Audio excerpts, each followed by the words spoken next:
And then how long does the baking process take? The first process, like just the process of baking, how long does it take? Well, or bread. Just give me the steps. Yes, for bread. Yeah, the first cycle takes longer because remember you need to warm up the prover, you need to warm up the oven, and the mixing also takes time because mixing. Okay, we start from the mixer. Okay. It takes around 20 to 25 minutes. Then you have to roll your dough into bread. Okay. And put inside the pans. Yeah. Of which one pan carries 5. Then put inside the prover, which the prover can take 30 to 35 minutes. Depending on the temperature. What does the prover do? Because how I imagine it, it's just a flour and what you call the oven. Then boom. What does the prover do? I don't know, man. Like, look, walk me in the steps. Like maybe you're telling a 12-year-old or a 10-year-old. Yeah. What does the prover do? It raises a dough. What's the dough? What's that? It's a mixture. Yeah. Of the flour and all the ingredients that we put in. Oh, okay. So in our bread we put in yeast. Yeah. And maybe most people know, not everyone probably. Yeah. When you mix flour with yeast, you have to put it aside so that it can raise, to allow it to raise. Oh, first. I got so you. That's what the prover does. So the prover, it's more like back in the day, that's where our grandmother took the flour, put it in the sun. Yes. Oh, yes. I got it. Yes. I get it. Okay. Even now, they still do it. Yeah. We still do. We also do it. Like when you make dumplings. Yes. I hear you. Okay, and then after the prover, then it's the oven for 35 minutes. Okay. Yeah. Then boom. Yeah. Here we go. Then you've got your bread. Then you've got your nice bread. Okay. And then how much is one loaf? We are selling at 10 rand. That's very cheap. But when you buy in bulk, like bulk, we mean a crate of bulk. Yes. A crate takes 10 loaves, of which one crate is 90 rands. Oh, okay. So you've got a discount of 10 rands. Okay. 1 rand off from each bread. And then do you deliver? Definitely, yes. Okay, if yes, and then you deliver to somebody who orders how many crates? Customers are different. Someone takes 1 crate, someone takes 2, someone takes 3. Half a crate, someone. Yes. But you still deliver? Yes. We still deliver. And for free. Oh. And for free. It's I was going there. And for free. I was just jumping into my thinking because I was going there. I was like, do you guys charge for delivery? We don't. No, because the petrol is too high, guys. We Come on. do We not don't charge for delivery. For real? It's part of doing sales. Okay, I hear you. And then what was the most difficult thing when you guys just started? Because now you're saying you have like 1 year, right? Yes. Yeah, you just celebrated 1 year when. Tonight. Yes. We're actually preparing to go. Okay. So what was the most difficult thing? What I can tell you is that we misjudged the business industry. We remember we did our research based on other bakeries. Then we thought a disadvantage of a business is having competition. Of course. That's where we went wrong. We said we want a place where there is less competition, whereby we will get more customers. And it worked the other way around. There was no competition, there were no customers. Damn. You come here, you come back home, you open your bakery, boom. There's competition, there's competition, there's customers. And the competition is like we're competing with 4 bakeries. Yeah. I hear you. Around the surrounding. Yes, we're competing with 4. Yeah. Now it's just us and the other bakery. One bakery. And the one bakery. I hear you. And then do you have a name for the bakery or logo? Bake and take. Bake and take. Yes. So there's even a uniform.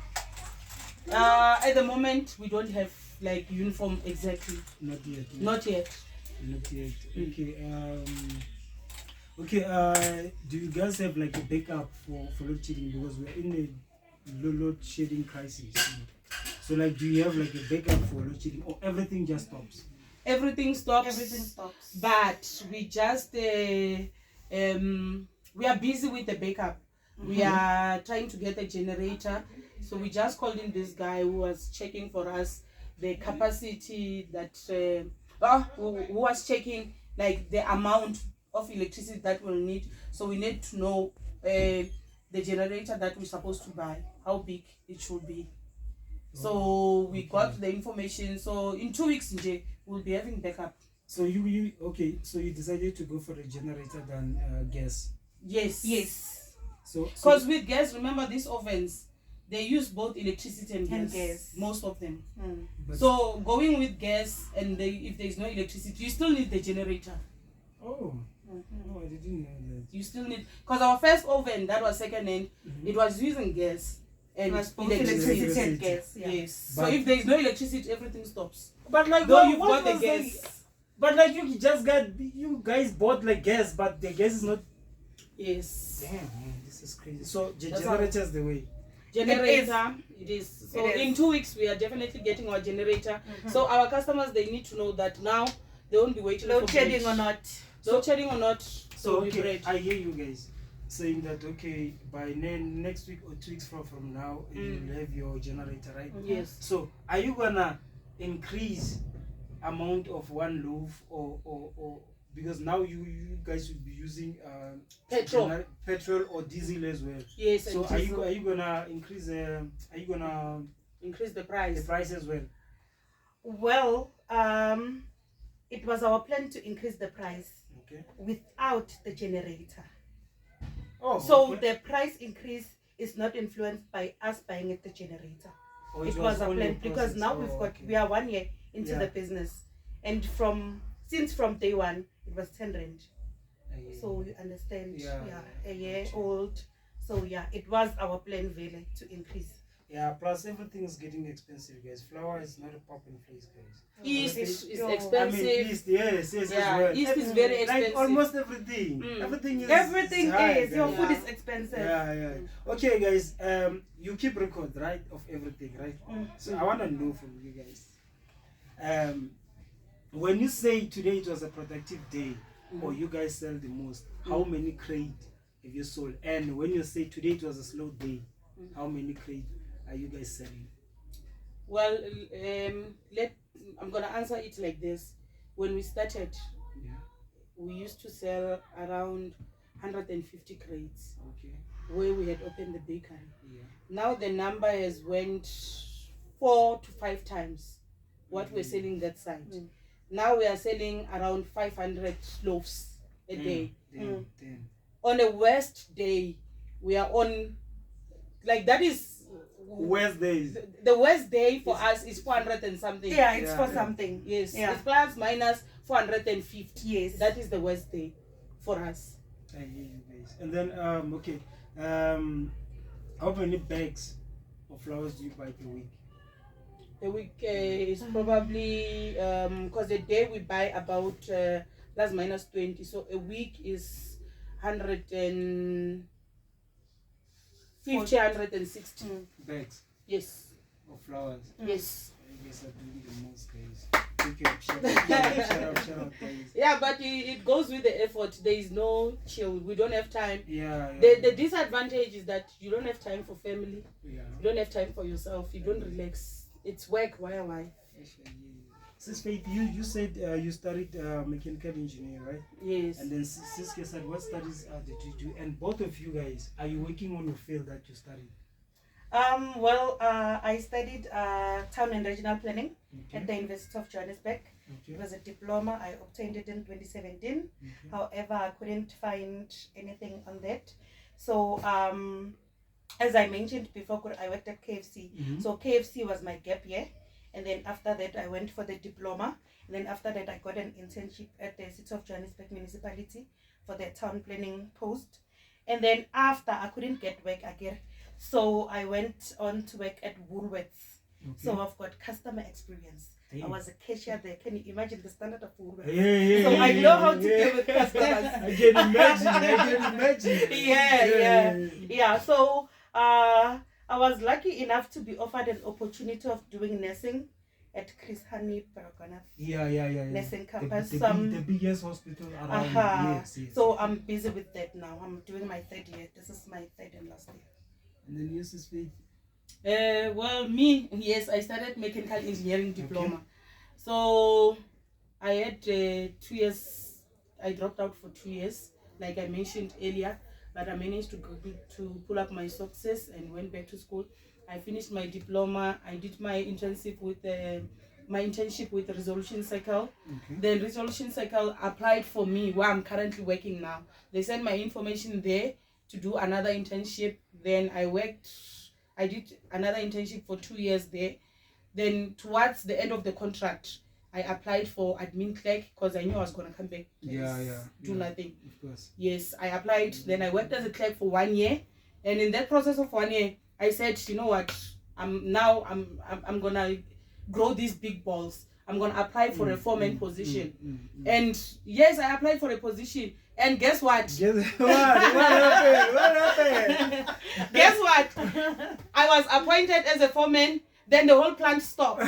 What? There was a strike because they hired me without experience, because I impressed them on my CV. Yes, I impressed them on my interviews. I impressed them after writing the test, because you also write a test after being appointed to see your skill, to test your skills. Yes, of course. So there was a shutdown. There were meetings with CEOs. No way. It was a mess. It was a mess. That was my worst. And the good news is that I was the first lady to be appointed as a foreman. Wow. So now the guys have accepted me. Like, Jay. They was like, nah, you know what? It is what it is. It is what it is. Yeah, she was born to rule. Yes. Some people are born leaders, eh? And you are the firstborn. How ironical. I am the firstborn. The beauty parent. I always say that she's my role model.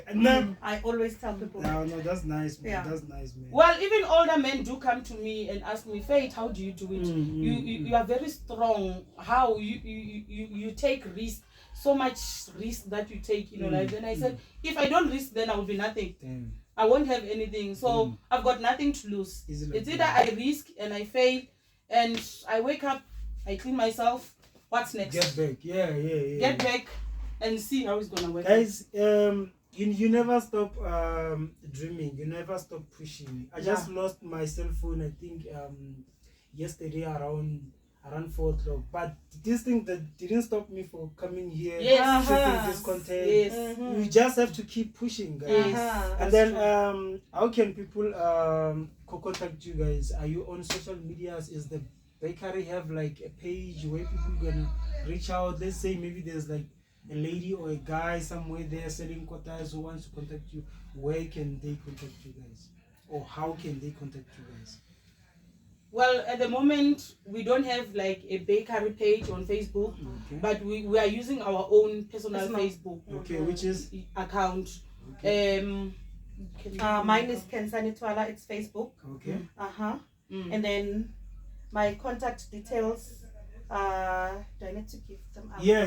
Okay, so it's... But it's fine, I'm gonna just write them on the screen. Yes. Okay. Yeah. Okay. It's okay. Facebook And then page. My Facebook page. I'm so she's not active. I'm not a very active member because I log in after like 3 or 6 months. Okay, so I'm guys, not very busy with Facebook.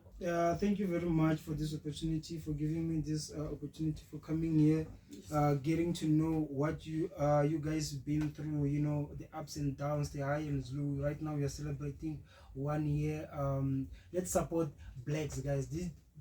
This is something else, guys. This is amazing. It's ladies who are busy pushing. Let's come here. We are in Deep Kloof Zone 2. It's between Livuvu and Ritawi, I think in Zone 2. So if ever you need some bread, wherever you are around Soweto, contact them. I'm gonna put their details on the screen where you can reach them. What can you say to your supporters? Well, what we can say is that we thank the community for supporting us. Without them, we are nothing. Without them, we are nothing. And for those who want to do something about their life, it's not, don't wait for family, don't wait for someone else, do it yourself. It's about you. If you need advice from us, we are here, because remember, we also started somewhere, and it was a very rough patch, but look at us now. Look at, we managed to break even within a year. And business, usually they take 3 to 4 years to break even. So with us, we are saying, go out there, do your thing. If you fail, it's not the end. Continue, stand up and do it again. Yes. And then, what can you say to your supporters as well? I'd like to say thank you guys for your continued support. If you don't know our bread, come by, taste it, and you'll never ever buy another bread again. And then I think we forgot to mention the most important thing here. We wouldn't be here if it was not for our mother. Our father passed on when I was 7. My sister, I think she was 12. My mother was not working. And then, that's how the story goes. So without our mother, we wouldn't be here. Thank you, Mom. Shout out to you guys.